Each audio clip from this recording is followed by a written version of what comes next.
یا اللہ، آہستہ گزار یہ مہینہ، پتہ بھی نہیں چلا اور ایک عشرہ مکمل ہونے کو ہے۔ پہلے عشرے کی دعا۔ اے ہمارے رب، مجھے بخش دے، مجھ پر رحم فرما، تو سب سے بہتر رحم فرمانے والا ہے۔ دنیا جس بھوک پیاس سے ڈرتی ہے، میرے رب نے اس کو عبادت بنا دیا۔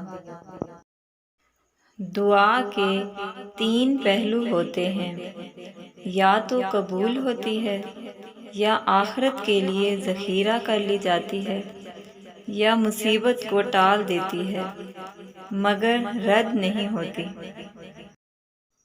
بے زبان کو جب وہ زبان دیتا ہے، پڑھنے کو پھر وہ قرآن دیتا ہے، بخشنے پر آئے جب امت کے گناہوں کو، تحفے میں گنہگاروں کو رمضان دیتا ہے۔ پلیز ہمارے چینل کو سبسکرائب کریں، لائک کریں اور بیل آئیکن پہ پریس کریں۔